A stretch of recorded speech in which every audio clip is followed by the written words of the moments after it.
student government at North Idaho College has been funding this series for 16 years, and we once again express our appreciation to that government and the entire student body at North Idaho College.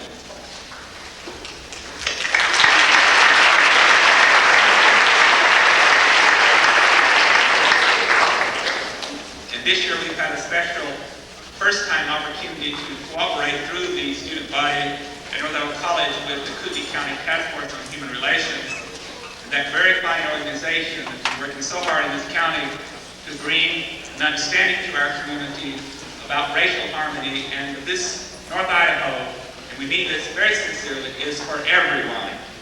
And we thank the task force very much.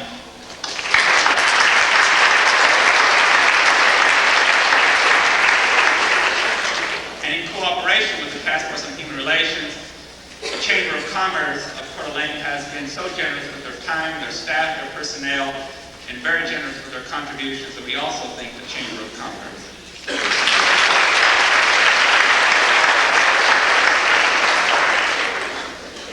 Anyone in the audience that might have a hearing problem, again, I would like to repeat that we do have assistants, and that is at the door to my right if you would like to consult with them. Our speaker today comes to us from Los Angeles, California. He has a very long list of credentials that are most impressive, and I can assure you he is highly qualified to address a very important topic today, the issue of racism, prejudices, and progress from the Hispanic perspective. Our speaker currently is the director of Los Angeles Music and Arts School. He is also a member of the United States-Mexico Chamber of Commerce. He has served as a consultant with firms and public agencies in the promotion of trade, education, and governmental relations.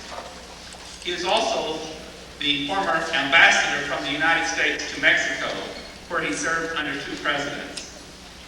Our speaker administered the largest American embassy of the United States in the world with a staff of 1,200 people.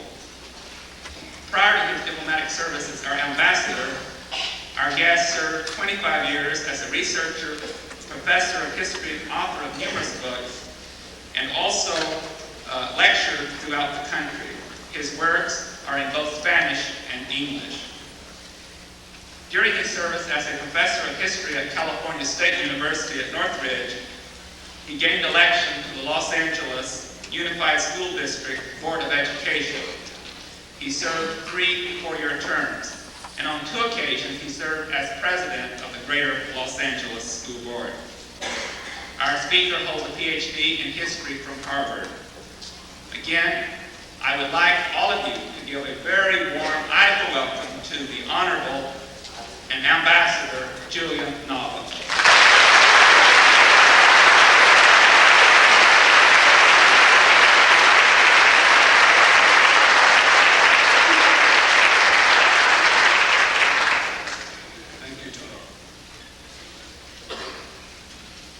Delighted to be here for a number of reasons, not simply because of the beauty of this part of our country and the people that live here. A part of the country my wife and I have often thought of as a rather ideal place to live. But because forums like this one are making a very significant contribution to helping all Americans know each other better, and helping Americans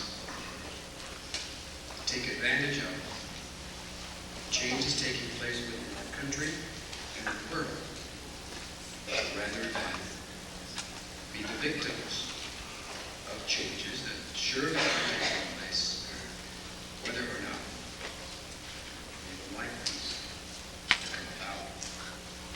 I'm reminded by a recent clipping from a newspaper about the great debate taking place in Washington over immigration policy. Perhaps we are not as aware of immigration matters here, or at least in quite the same way as we would be if we lived in New York, San Francisco, or Los Angeles. ports of entry, as they are called, where immigrants tend to arrive first. But I can assure you that in the city of Los Angeles, we now are a United Nations. And there are people arriving in Los Angeles since the last Immigration Reform Act from all over the world. The last Immigration Reform Act in 1965 opened immigration but limited in numbers from virtually every country in the world in order to overcome the racism of the past, which was making the United States very vulnerable in many parts of the world. Simply because we had simply said over the years, this long list of countries cannot send immigrants to the United States. The door is closed. Other countries are preferred countries, and we will allow some people to come to the United States from us. Well, that Immigration Act simply changed the system so that now a limited number of people can come from virtually every country in the world. I don't believe that any is excluded. And although the numbers aren't as great as they appear to be in ports of entry, these people are very obvious because they are so different. And they come from exotic countries, and they dress differently, and they speak differently, and they eat different foods. And one way that you can kind of get as much enjoyment from this change, rather than simply lament it like some people do, is to embark on the adventure of going to restaurants that these people open, where you can now eat fantastic food from the Pacific Islands, from Asia, from Africa, other parts of the world, that simply was not available before because no one from that particular culture was here that could prepare meat in that fashion, food in that fashion, and so forth. Well, these immigrants progressively will scatter out from the ports of entry. And yes, maybe some of them are starting to arrive in Idaho. Who knows? You can tell me. This shakes up some things. And we wonder, hey, what's happening? What's going on? The immigration that we know most about probably is the Hispanic one. Although the term Hispanic is often used instead of Latin or Mexican American or Chicano. These terms, I won't go into them in very much detail, but Hispanic these days is the most popular general term, that and Latin, to describe anybody with a Latin or Hispanic heritage coming from Latin America.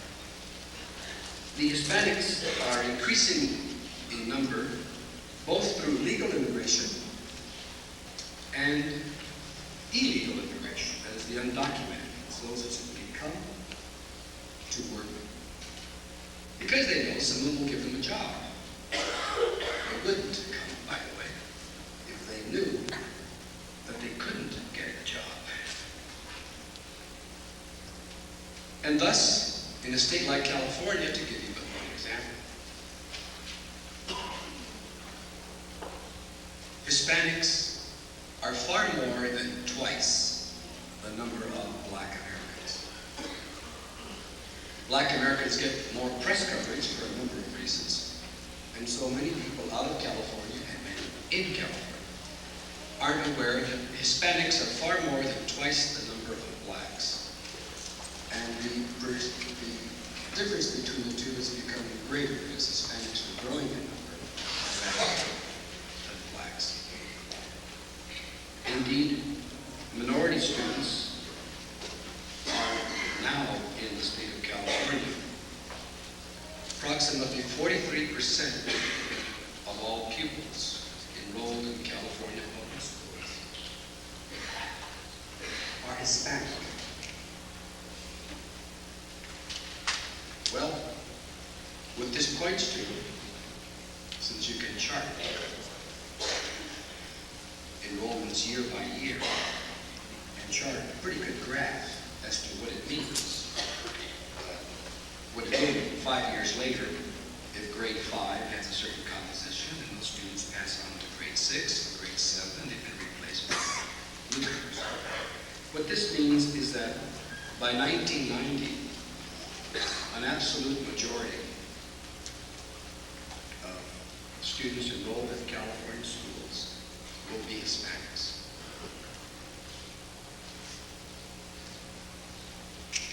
This has a number of other implications for those of you that are studying sociology, demography, or economics. Because simple data like that can help us then arrive at other data, because there's a necessary relationship. Hispanic families tend to be larger than the average American family. Although Hispanics are reducing the size of their family and reducing the number of children, regardless of what the Pope says. They don't like papal roulette. And so they are taking certain methods. I don't mean to be disrespectful if some of you are Roman Catholic, but you might as well smile about it. It's so serious that you might as well smile about it. So good Catholics are adjusting their conscience and reducing the size of their family. Bringing it down to 3 children, to 4 children. Well, not that the average is 3.5, it's simply that one couple has 3 and the other couple has 4. And that's how you get to 3.5. Well, the average American family, as you know, has about 1.25 children on the average. And what this means is that people in the U.S. that look like most of us in the audience are not maintaining our numbers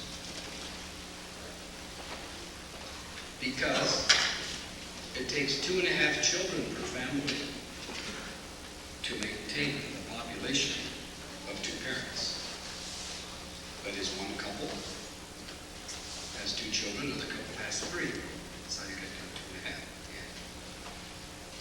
Simply because that 5th child represents a child who will die before they marry, will marry and choose to not have any children, or will marry and want to have children and can't. There are other exotic reasons. I won't go into them very much detail. They may be different. We're finding out that more and more people are different. Well, that's why it takes 2.5 to maintain the 2 parents to reproduce themselves. Obviously, therefore, if the average American family is closer to about 1.25 children on the average, they are maintaining their own number.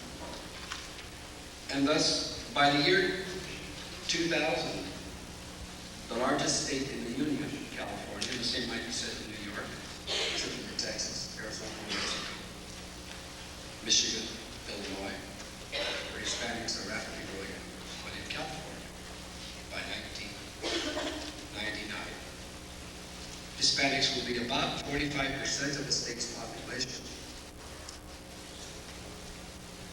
And workers in California will be in the absolute majority Hispanic. Without going into too much detail, it has a lot of other implications. This means that taxes in California will be drawn mostly from Hispanic shoulders. They will be paying a very large part of the taxes because they will be supplying most of the workers. They will be the largest number of consumers. So how they do in school, how they view themselves, what they aspire to, and their place in society can hardly be described as minority affairs, right? Now, this causes different reactions among different listeners. true at the same time that the 1970 census showed, and I haven't been all the time, I've been doing other things to check on the 1980 census. But the 1970 census revealed that 39%, practically 40% of Hispanics marry outside of their group. My wife is not Hispanic. It didn't really enter into the consideration. I saw her one day, and I said, that's it. A year and a half later, it took a lot of work. We were married. And it didn't matter to me whether she was Swedish, French, or Italian. Or German American. That just didn't enter into it. And it didn't enter into her thinking either. But it happens that she's not. Hispanic, like I am.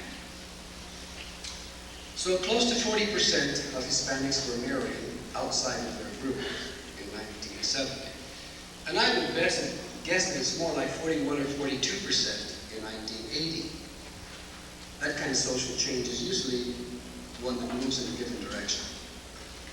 And thus, you see, if we could seal off the border, hypothetically, in 2 or 3 generations, Hispanics and their descendants would get lost in the great American majority.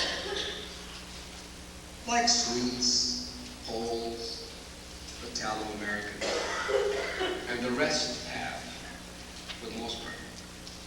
but obviously we can't Seal off the border, and immigration concerns serve to remind us of that. Now, my remarks to you today, after this preface, will be divided into 2 parts, which I think is a helpful way of going about it. First, I'm going to offer a historical perspective on racism as it has affected Hispanics in our country. A perspective that I would venture to say will be new for virtually all of you. Because since this is my professional field, I'm aware of what's written, and therefore what is available for someone to read. And then the second part of the remarks will be dedicated to American, continental, and global changes taking place that urge us to look at significant groups like Hispanic Americans in a true context, which is a global context, and not purely Idaho, Colorado, or narrowly California, you see.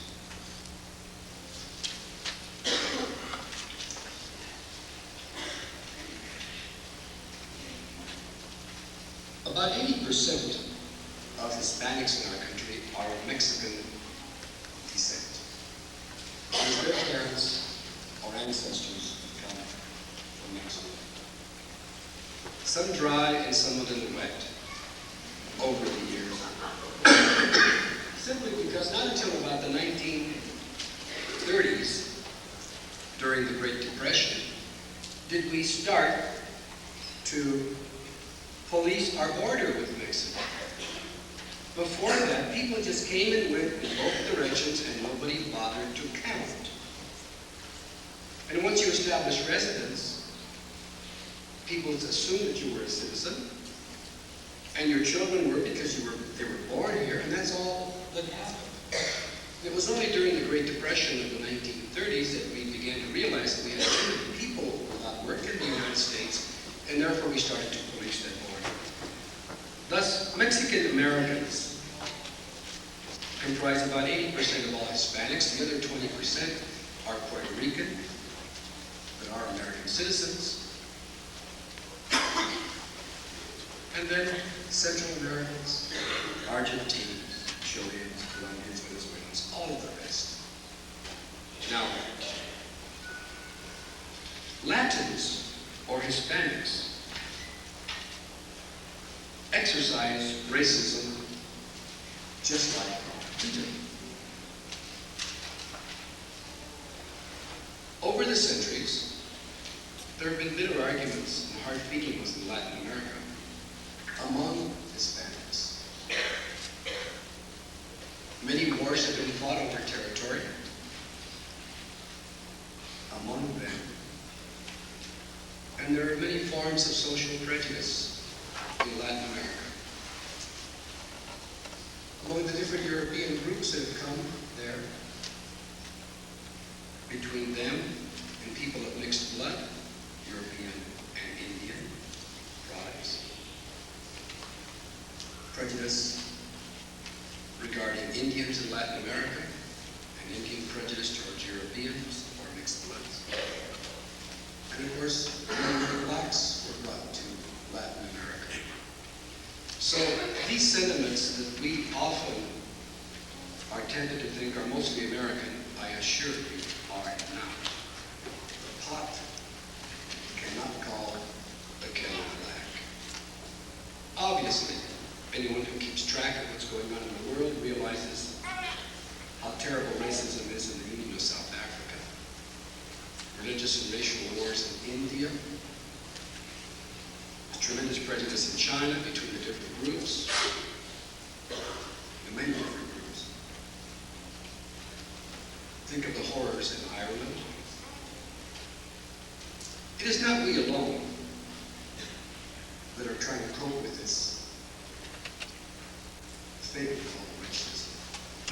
But I'll tell you one thing, because I've had a chance to travel abroad enough.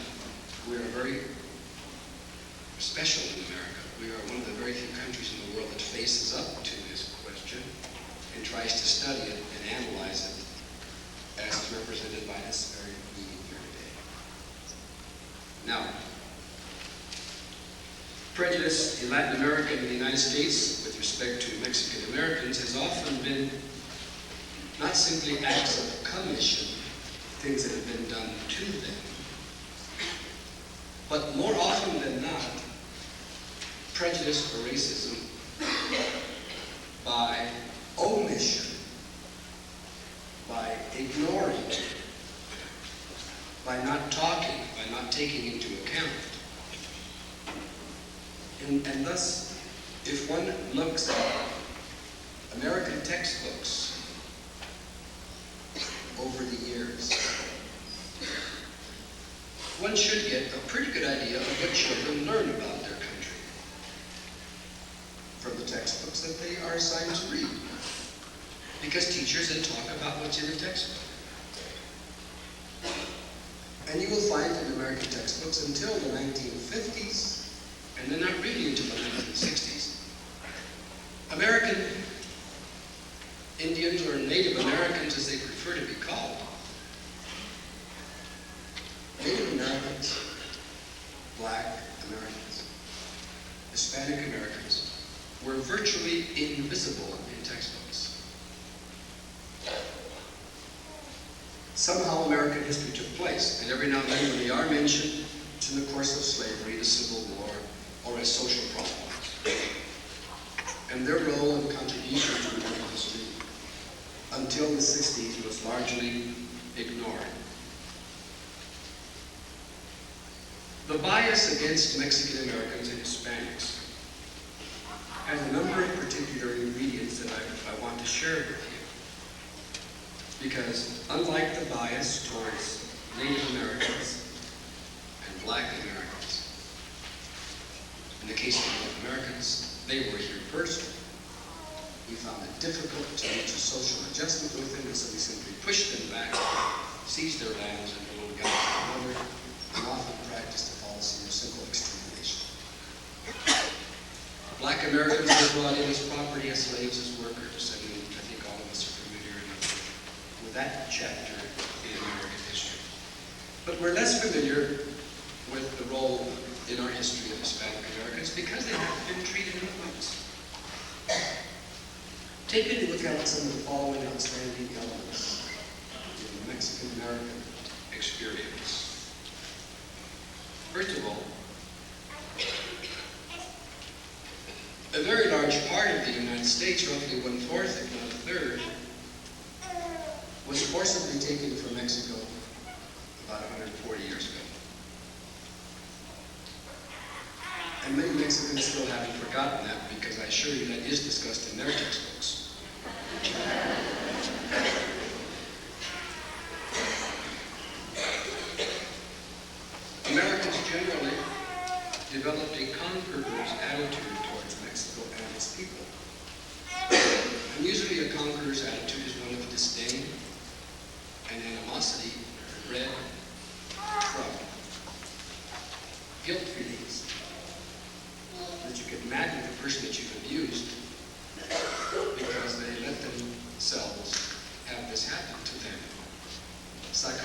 into this in detail, and you're mad because they let you do this to them.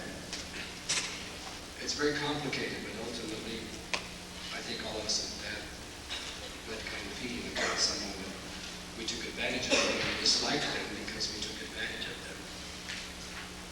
Mexican Americans, therefore, were assigned a role as an inferior race. Countless Mexican Americans, therefore, have lived in somewhat of a feudal society in lands that they formerly considered theirs. The border between Mexico and the United States is a very, very unique thing. We don't share such a border with any other country because our border with Canada is a border between nations which in that part of their regions are underpopulated, and the people on both sides of the border largely look alike, speak English, and have the same cultural traditions. But our border with Mexico is unlike our Canadian border. The immigration to the U.S. from Mexico exceeds that of any other country. And the proximity of Mexico to the United States and the enormous number of tourists in both directions keeps reminding both countries of how different they are from each other. And thus these elements that are not true in the case of Asian Americans, whose homeland is so very far away, or European Americans, who likewise are so far away. We've had no significant immigration from Africa because they have not been able to get in. It's also a different category. Mexico, therefore, has a very special relationship. Let me go into some of the details as to how bias, the predisposition towards somebody, how bias towards a Mexican American has come about historically. The origins are found in Europe, not in the United States. Just as it is necessary to understand English history and its institutions to better understand the formation of American society, so too we must understand the cultural, political heritage of Mexico and attitudes that Europe gave to American colonists regarding culturally different people, in order to understand how feelings about Mexican Americans have come about. Harry Bernstein, in a very provocative book entitled The Making of an Inter-American Mind, portrayed how our founding fathers had mixed feelings about Spaniards living to the south in Florida and Gulf area. Mestizos, European children, Europeans and Indians, and other mixed groups in Spanish America. The attitudes of our founding fathers were the products of certain events that took place after the discovery of America and the Protestant Reformation. Now remember that our first colonists came after 1607 to Jamestown and before long to other parts of North America, and that many of these early American colonists were political refugees, remember? From one religious group or another, and they came to escape religious persecution and not simply political harassment that they suffered as pilgrims. So the Protestant Reformation was a powerful factor in shaping early American sentiments. But we must go even a little bit farther back for certain history. The discovery of America opened a new chapter in Western European history in ways that most of us still don't fully understand. When Spain discovered a new world and began to populate it, as much as it tried to keep secret the location, size of these new territories, and information about the indigenous people. Word about these voyages leaked out to other European nations. And when the Aztec Empire of Mexico was overthrown, roughly in the 1520s, and the Inca Empire was overthrown shortly after, and enormous amounts of gold and silver were brought to Spain. That could not be kept a secret. For Spain started to spend that money in Europe. And envy arose in France and Italy over this enormous wealth that had come to the Spaniards. And so, secretly and not so secretly, European nations began to poach on Spanish lands, to send out explorers to try to find these steal secrets from map makers. And Spain, of course, fought off these piratas, pirates, that sometimes sailed with, like the CIA, unspoken blessings from their government. So that the government of France or England, or some of the lowlands, the lands they were called Holland, Belgium, the Danes and Norwegians, they declared, we don't know anything about this. These people are sailing on their own. And yet, like Queen Elizabeth, she got a percentage of everything Sir Francis Drake brought back. Indeed, the seeds of anti-Spanish sentiments sprang from envy and resentment at her phenomenal rise to a world power. Very shortly after that, the Protestant Reformation took place. Martin Luther challenged the authority of God. And for political reasons, in the various German states, and in parts of France and in England, kings and princes sided with Protestants, protesting Catholics, because of political advantages that they gained. This is what permitted the Protestant Reformation to survive, and then later on to thrive. Indeed, Henry VIII, I'm sure you remember the stories, could not get a divorce from his Spanish wife. And so he said, well, I'll set up my own church, which he did, then promptly got a divorce. And that's the origin of the Church of England, which is very Catholic in the way it works, except that it is an autonomous English governmental institution. Somewhat the same thing happened in many other European nations. And because of the tremendous wealth and eminence of Spain, the papacy persuaded Spaniards to defend the one true faith by helping put down the Protestant revolt. In somewhat the same way, in the 1500s, 1600s, 1700s, about 250 years of this, that the United States has intervened in Latin America to change the course of political events. Grenada being the latest instance, and our involvement in El Salvador and our involvement in Nicaragua. We can go into this later on in the life. But we have intervened, haven't we? Spain intervened north of the Pyrenees to help put down this heresy, using enormous numbers of troops, supplies, and money to do God's work.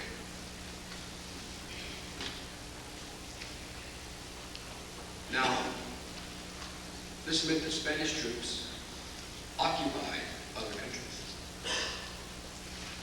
Spanish Marines, if you will.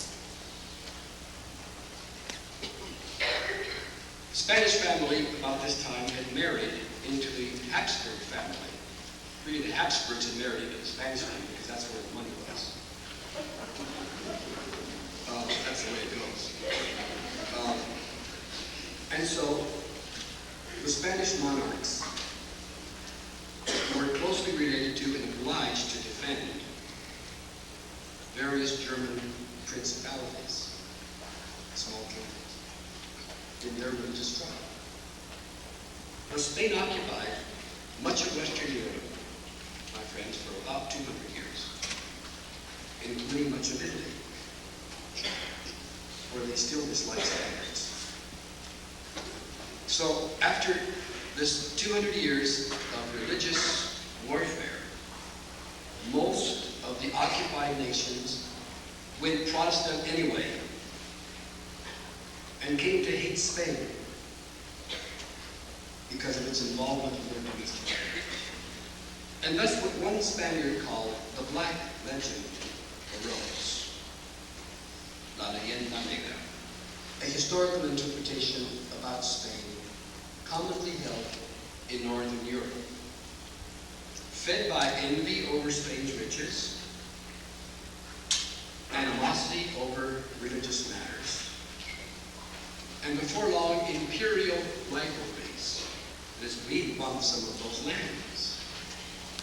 And being freed because they were no longer Catholic from the agreement that the papacy had made, dividing non-European lands of the world into two spheres of influence, the first case in the world.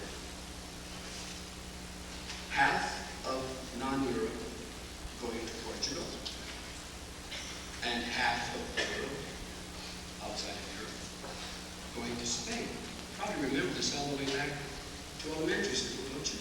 Kind of vague recollections about this. We're coming up, by the way, to October, aren't we? October 12th. When Columbus landed. Native Americans still say, can't blame them. Spaniards said it was the will of God. I don't want to go any further. In any case, we know it happened. Well, what I'm referring to with respect to this Black Legend is that Northern European historians, to prove that they were right in settling in Jamestown, Maryland, Massachusetts, French settling in the Guianas, occupying Louisiana, parts of Africa and Asia, and the Dutch with their own new world empire, had to prove that Spain was wrong. To justify themselves, they had to put Spain and Portugal down. And thus, since our literary tradition is Northern European, chiefly English, it should not surprise us that almost everything we've read since elementary school on has been down on Spain. We've learned little about Spain's commendable efforts to, first of all, figure out, mind you, it sounds funny, but it's true. True things are humorous. Spain's commendable effort to try to figure out, are Indians human beings?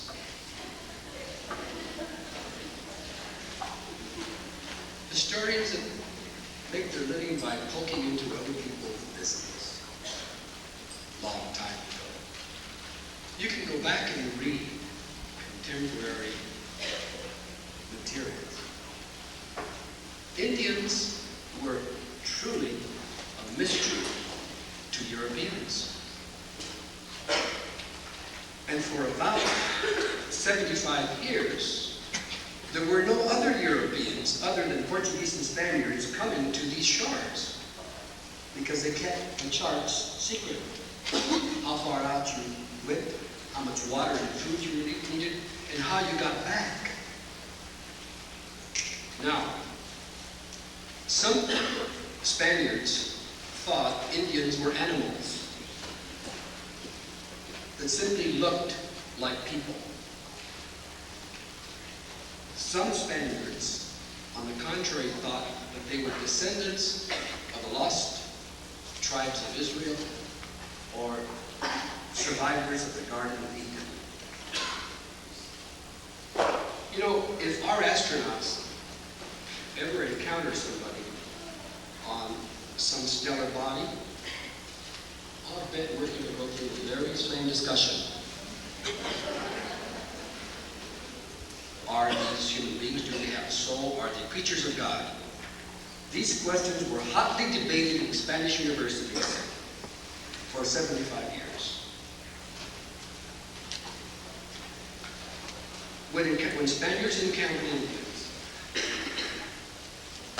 in the Caribbean, the Indians were naked, savage. They did not have husband and wife relationship. Animals. Because they mated whenever they'd like to. Although it's come back into vogue. Makes you wonder. They had no family units. They had no sense of property. They did not work. No work ethic whatsoever. They didn't have to. Fruit and things to eat were common. So they didn't have to work. They didn't live in houses because the weather was so pleasant they didn't have to build shelters. And it's almost like, you know, a Twilight Zone, which is coming back to TV because of a lack of creativity. Series, some Spaniards, when they landed on these shores, literally said, God, I didn't notice when I died. I didn't feel it. I'm in the Garden of Eden. See all these things that I put down? You can flip them over. Adam and Eve wore no clothes. Adam and Eve, there was nobody around to marry them. They did not have to work. They had no sense of property. Some Spaniards thought that the Indians were members of the population of the Garden of Eden. Others thought these are animals, creatures of the devil, meant to deceive us and lure us by having no soul. It wasn't until the 1530s that the Spanish crown came out with a definitive policy which guided Spanish relationships with Indians thereafter. Although never fully enforced, imperfectly enforced, it was the guiding policy.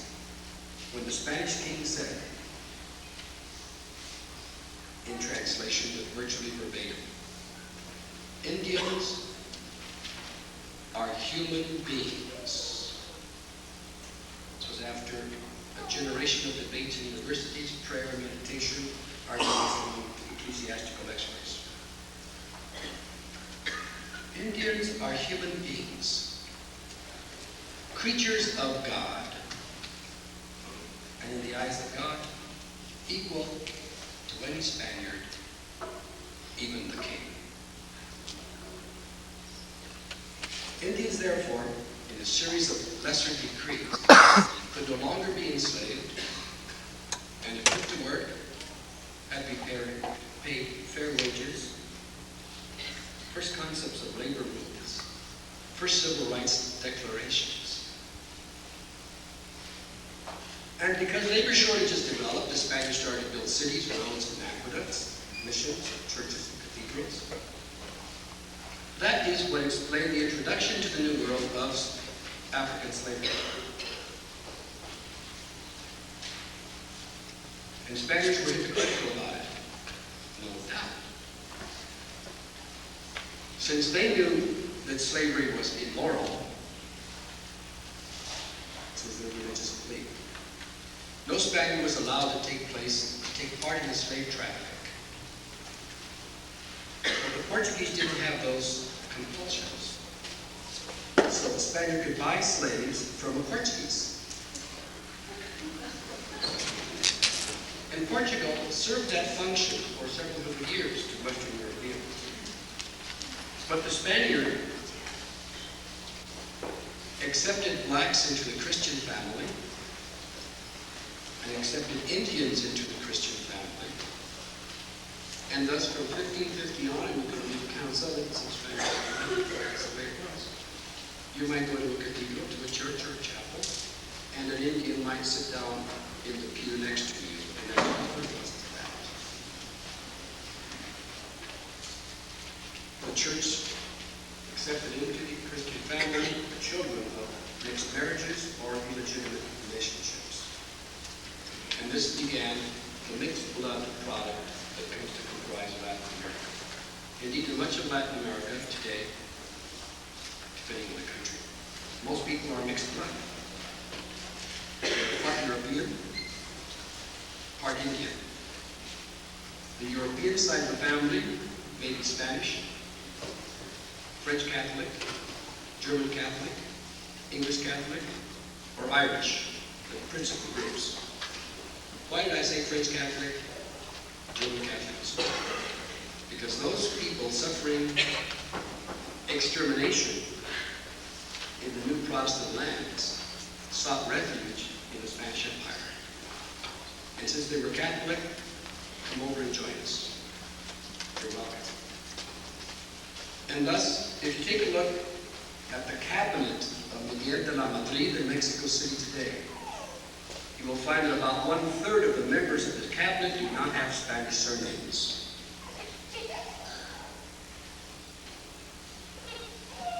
That establishes the assumption.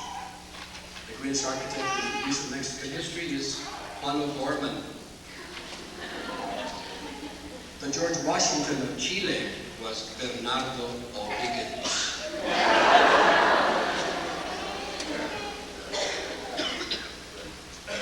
These people have so blended, you see. As one Venezuelan put it, he said, "We are all coffee and cream. Todos somos café con leche. We are all coffee and cream. What happens is that some of us have coffee and some of us have cream." Well, what I'm talking about now is a product of state and race policy. Thus, throughout Latin America, Indian nations have survived because there was no policy of extermination, but rather of incorporation, as imperfect as it were. When the United States in turn became a nation, we had a different set of ideas. We had not had an experience through England of good relations with darker people. Spaniards and Portuguese and Italians got most of their civilization from North Africa, and they knew the darker did not mean inferior. If anything in Europe at that time, the darker races were the culturally superior, and the lighter races were the inferior. Those people from the Mediterranean basin commonly went up into Germany and the Slavic lands to capture slaves. That's the origin of the word slave. They went up and captured slaves and brought them down. And these slaves were usually generally taller than Mediterranean people, blonde, blue, green, gray-eyed. This to be fair meant that you were from Northern Europe and your family at one time had been brought as a slave, and maybe your descendants came out free. So for Italian, Portuguese, and Spaniards in the 15th, 16th, 1700s, they looked at the darker person without reference to the effect of color, and if they did, the color meant they were probably culturally equal or superior to the blonde or the fair person. It was the opposite, however, when Europe, France, Holland, and the others established their empires. They had not had this relationship, and therefore their first experience with Africans was a slave relationship. And that then is the origin of black-white racism. And that the explanation for why that form of racism simply is not found in Latin America. Now, some American historians have described this historical trend, the development I'm talking about, very effectively John Hine in a book entitled Strangers in the Land, talks about the origin of social prejudice and racism in the United States, and especially regarding different nationalities and religions. And he goes on to point out how, from the very beginning of our country, since we were very insecure and felt that England might somehow try to seize us again, and remember we went to war against England in 1812, and England pretty much won that war, by the way, regardless of what the text will say.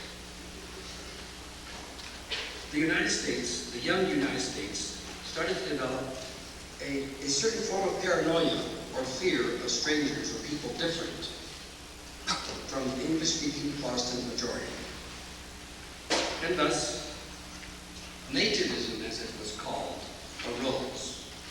The feeling that some of us are more American than others. And that to be truly American, you must be this way. We thus find the raping, the sacking, physical attacks upon Catholics, physical attacks upon new religions that arise in the United States, like Christian Science, religious harassment against the Church of Jesus Christ, Church of Latter-day Saints of Jesus Christ, so-called Mormons, and against certain groups like the Baptists. And some of these people, of course, go farther west to escape this harassment and persecutions, like the Mormons did, settling the Great Inland Empire. Generally, Americans developed a way to make them like us, and to make everybody act and think and look alike. And if you didn't want to, then you suffered disapproval, sometimes physical violence. Thus, the French observer in the 1830s talked about the great American majority and its ability to swallow nationalities in Europe and make them all into Americans. Well, what this also meant with respect to Mexico was that lands to the south were occupied by Spaniards, with which England had been fighting for several centuries. These people were Catholic. Worse than that, these people were Indians. And if that isn't bad enough, a lot of them were mixed breeds. For English Protestantism came to view the miscegenation of Europeans and Indians as an inferior thing, unlike the Spanish people. And so obviously when you have these bad things associated, you justify your encroachment, ultimately your wars against these people. So we forced Spain out of the Floridas. We bought Louisiana from the French. And it was only a matter of time till we would reach an irreconcilable conflict with Mexico. And in Texas and in California before long, we went to war against Mexico in a premeditated manner, seizing the Southwest for ourselves. What this means in short is that Mexicans have suffered in the United States, and often other Latins or Hispanics that are confused with Mexicans have suffered the negative consequences of this historical experience.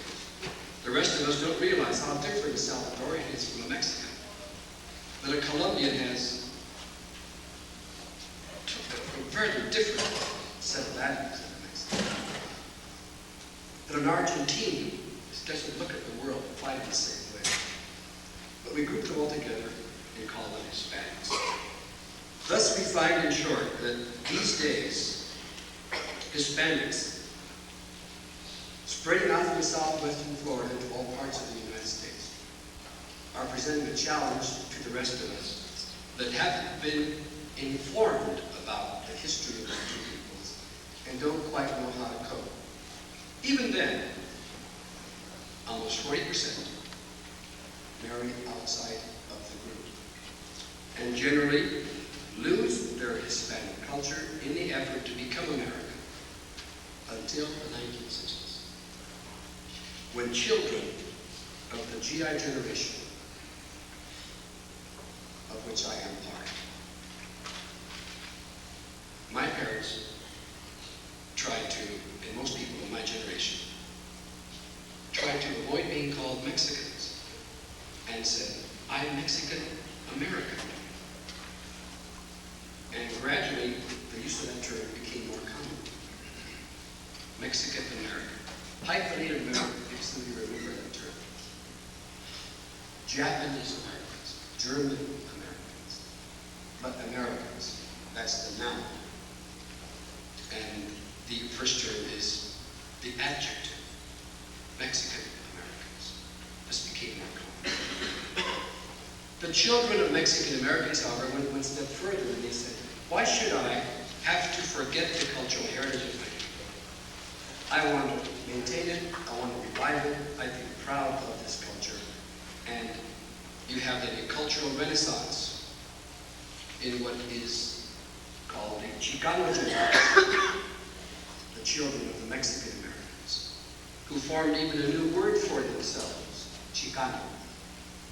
And I know there were repercussions regarding that movement here in Idaho, in Washington, in Oregon, in Utah.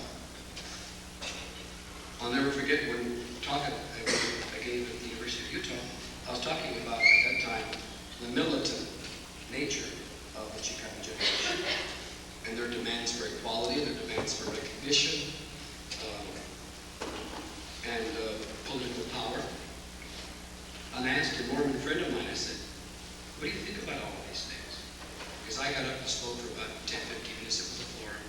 And then a young man by the name of Corky Gonzalez from Colorado got up, and he gave a hellfire brimstone, radical political demand talk. You know, help us or we'll do something terrible. Kind of like the black approach to dealing with the American conscience. And so, after Corky finished speaking, I asked this friend of mine, what do you think? What do you think about his remarks? And this Mormon friend said, Julian, we've got our state. Get yours.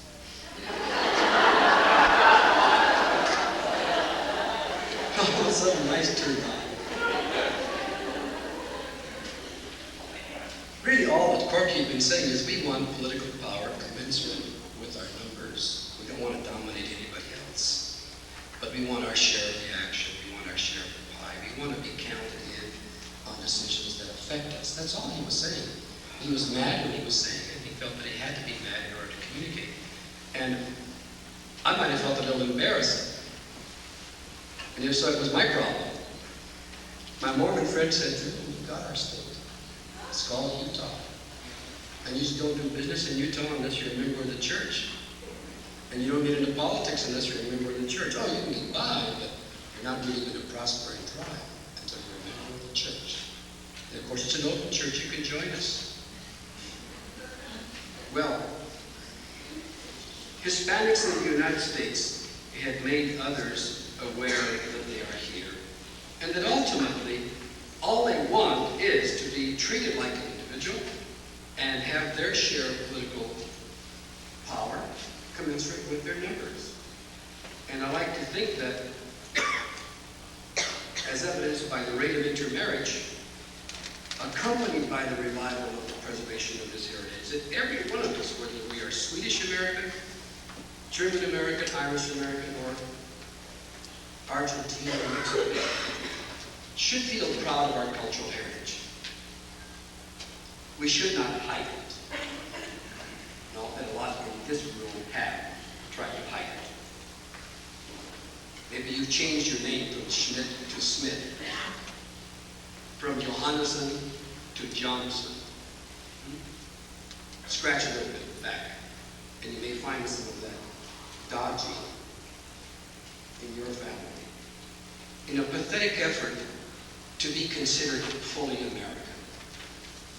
Well, world changes are forcing us to reevaluate going underground, and to, on the contrary, realize that the cultural heritage represented in our diverse population is a source of strength and richness as we now become part of a global economy. In short, the United States is no longer a self-sufficient economy, Everyone today is paying more and more attention to our unfavorable balance of trade, third world nation loans that we have extended, and the extent to which foreign production is now part of our everyday life. Take a look at your automobile. Take a look at the clothes that you're wearing, the lapels. It may be made in South Korea, it may be made in Taiwan, shoes may be made in Italy or in Spain. There's no telling where what you and I wear every day has been made. Just like American products have flooded the world for so many years now, your world products are part of the American economy. Americans are going to live abroad. American companies are investing abroad. I perceive a decline of political ideology and the rise of economic interests as a major force in shaping national policies. President Reagan was elected to office on an anti-communist platform in great part, was he not? And yet, after some misgivings for some time, thinking about reversing our role in our new relationship with Communist China, he has resumed the tradition started by President Nixon. Is there a more stout anti-communist around? To establish diplomatic relations with the People's Republic of China, as they call it, and enter into trade and commerce. And so now the biggest American corporations are tripping into each other and elbowing each other aside to build factories to go into business in the People's Republic. And American loans and commerce really is the mainstay of the economy of countries like Poland, Czechoslovakia, Hungary, Bulgaria, and Romania. In short, we have checkbook diplomacy.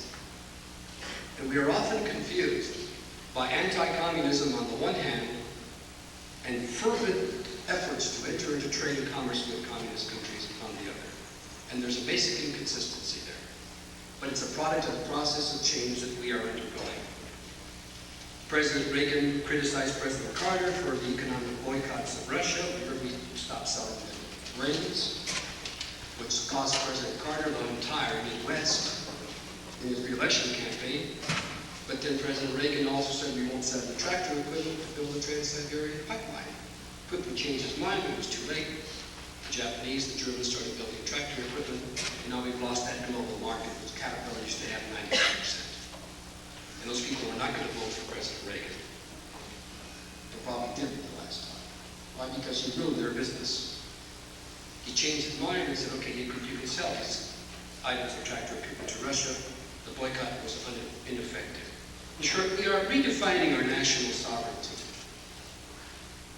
And instead of ideology, trying to find a way to accommodate economic interests.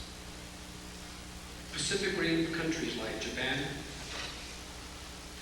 Canada, and Mexico comprise about 60% of our total foreign trade. Japan, Canada, and Mexico. And now China entering into voluminous trade with the United States. Thus, you and I in our economic welfare, yes, the farmer in Idaho, the rancher in Montana, in this time of change, depend upon global and hemispheric matters influence. So as we look at the history of Hispanics in the United States, and ask pro bonos, where are we going? I think we should bear in mind that it's no longer purely a domestic American matter. We must look at how we deal with each other in the true context, which is a global context. And when we do, I would predict that with some difficult readjustment of our traditional attitudes and values, we will come to see that Hispanics, as with other earlier immigrant groups, although many Hispanics were here before we were a country, but most have come since, are an asset, not a liability.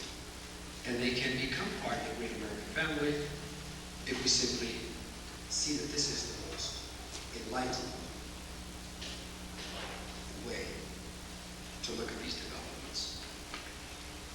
This, in short, is what I consider to be a brief survey of racism in the United States from the Hispanic perspective. And I hope it's been interesting and illuminating to some of us. Thank you very much.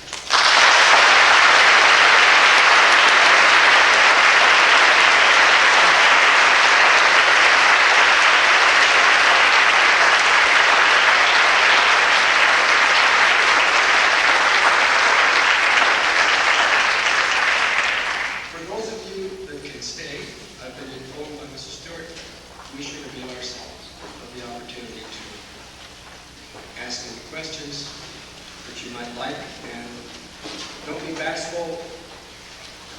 You can be as blunt or as direct, delicate as you would like. This is your opportunity to bring up anything that you would like to bring up, since I will need to be with you a short time today. Yes?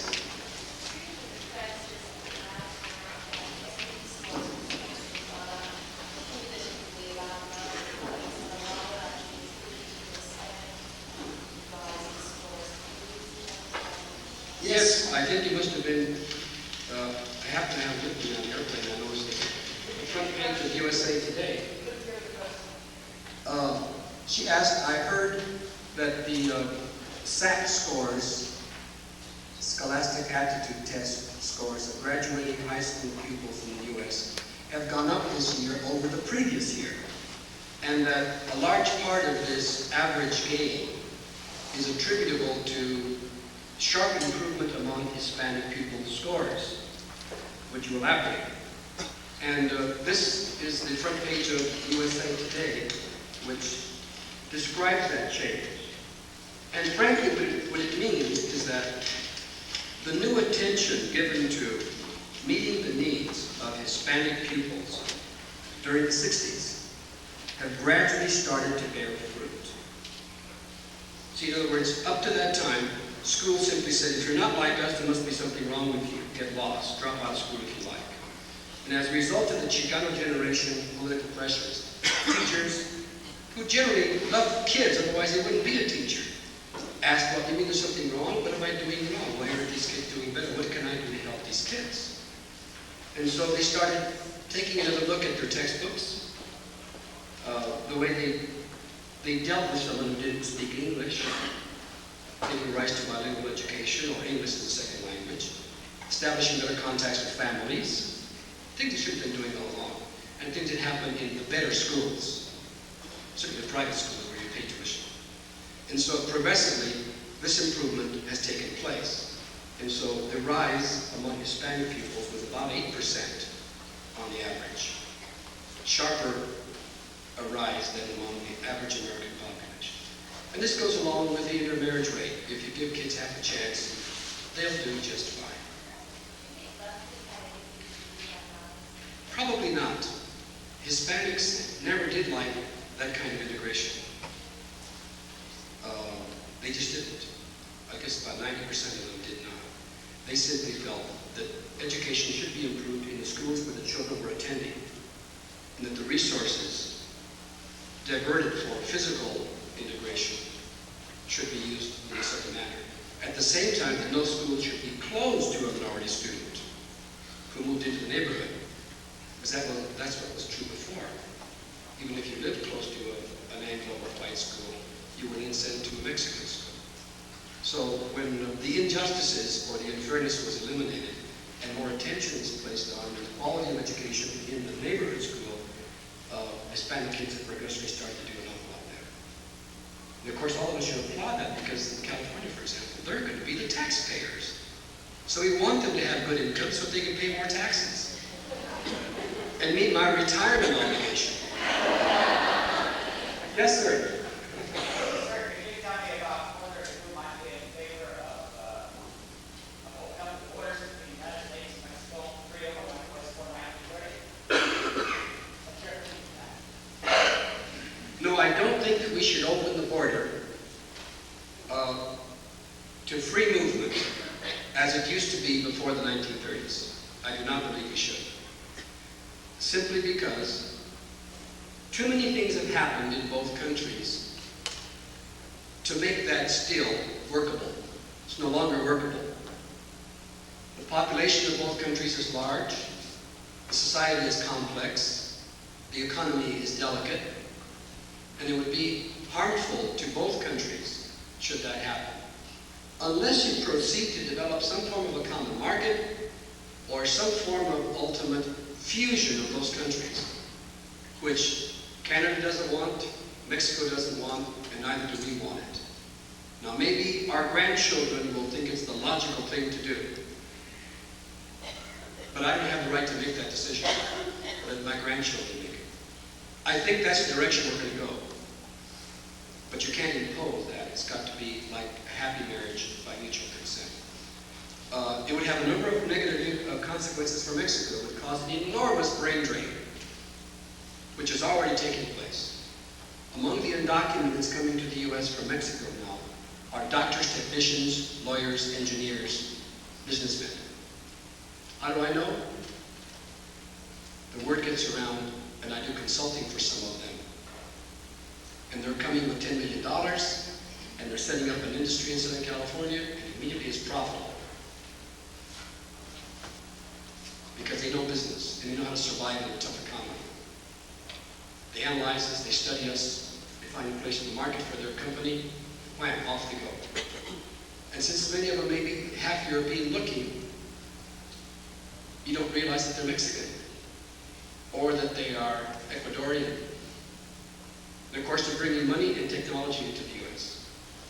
And if the borders were open, we would then accentuate poverty in Latin America, because they would follow opportunity. Yes?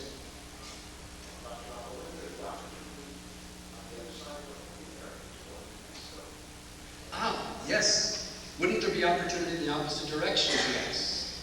Yes, but only if Mexico or Ecuador permitted Americans to go there.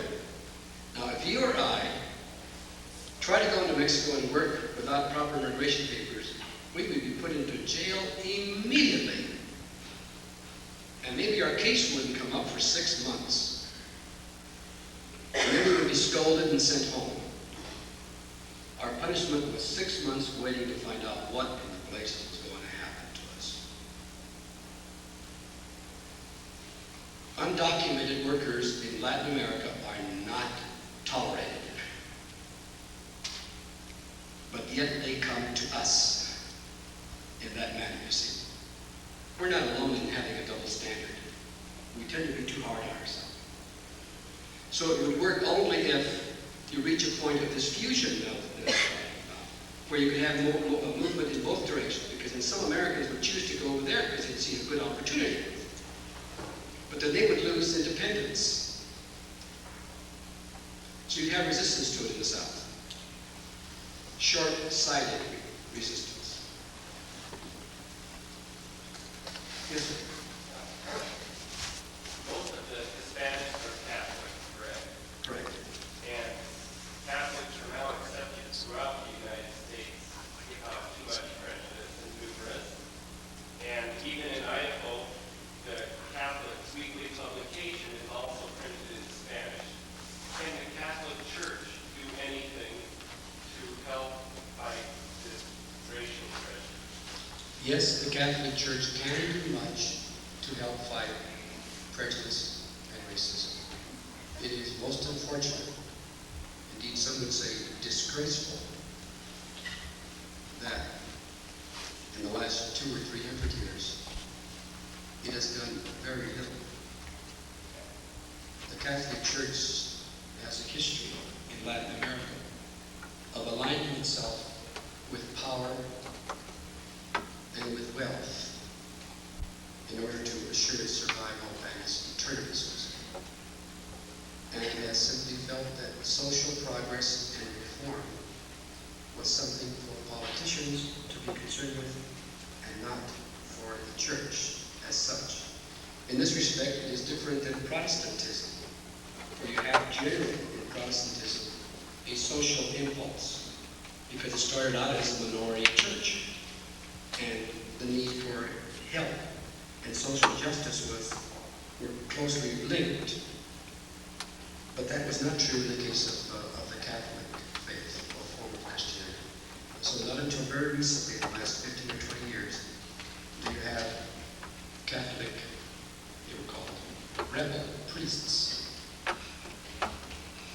that went out to barrios to help improve the social conditions of parishioners and often were severely criticized or punished by higher Catholic hierarchy. The Catholic Church, fortunately, has changed its position in that respect, but this is very, very late.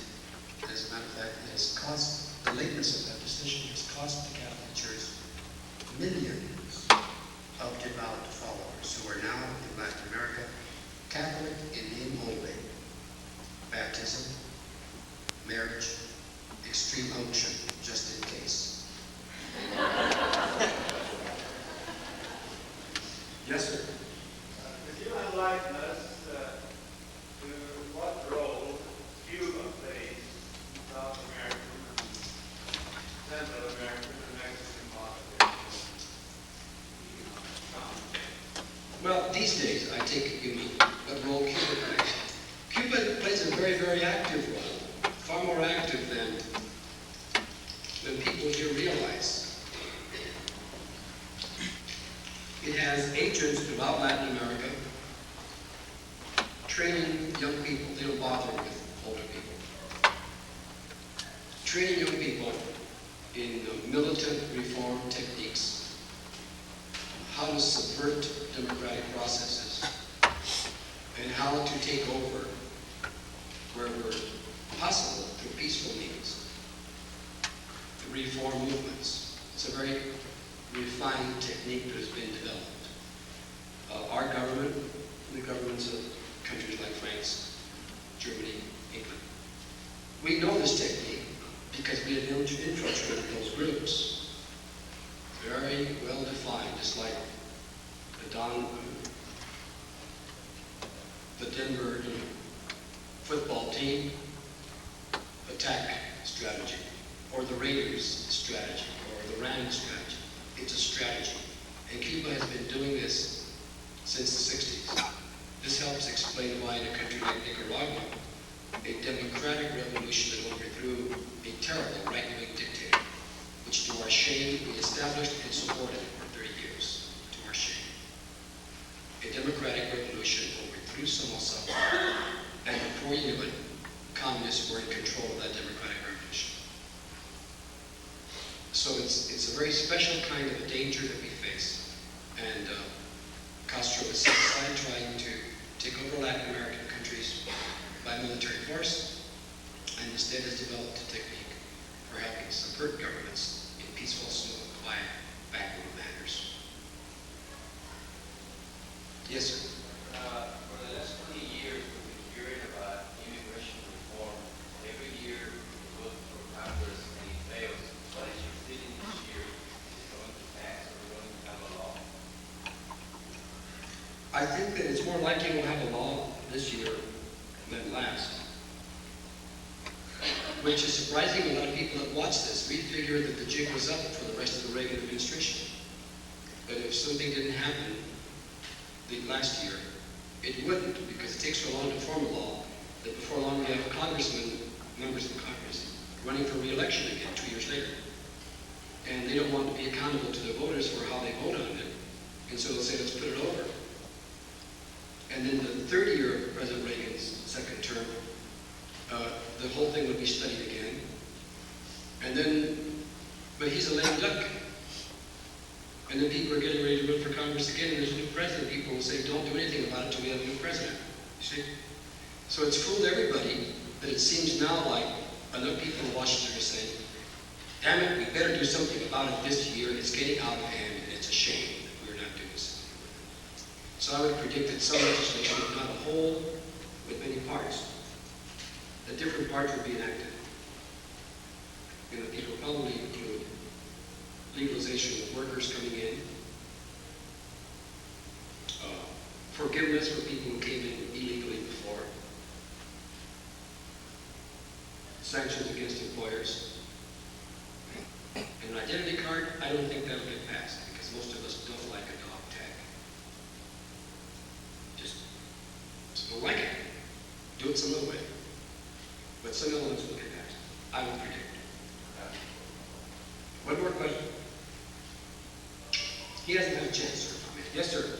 Do you think it would help international relations, not just Hispanic, but international relations altogether, if state school boards started mandatory courses in foreign languages, Spanish, Russian, French, etc.? Think that would help the relations not only with Hispanic, but with everybody? Generally, yes. We are one of the very few countries in the world. England is the other. There's something about English tradition I can't explain it. Backward is the best word. Every other country that has extensive foreign interests requires the learning of at least one second language in public education. Virtually all of Latin America and all of Western Europe, with the exception of England, children learn a second language. And it's the second language which is the most useful. English being the most useful. It used to be French, and the French are still mad at us. I still like their food, their wines, their fashion, but I'm sorry, French has had it. The action is in English. That's the most rapidly growing, most useful, most instructive language in the world today. So in Russia, you learn English or German. In France, damn it, you learn English or German. And the same is true in Spain. Now, you don't learn it well because you're talking about public education, and public education throughout the world is not what it ought to be, what it could be. But you at least become familiar with it. And then if you're going into business or a profession, you then make certain that you learn it well. And so I was in Europe this summer, and I brought up my own children to learn Spanish. Told them, this is the language of your ancestors. Well, it's one half of your family anyway. It's useful, it's profitable, it's pleasant. And I made it fun for them to learn it, and they learned it. And yet we felt awkward because in Europe, there were so many people that spoke 3 languages. And they didn't feel less French or less German. They simply said, wow, I've got 3 too, not just 1. So it really should be viewed as an asset, and not as castor oil, and not as being un-American. We live in a world economy, and we'll do more business and have more jobs and have more prosperity if we can sell our products in the world, and we can't sell it in English. We have to sell it in their language. Thank you very much.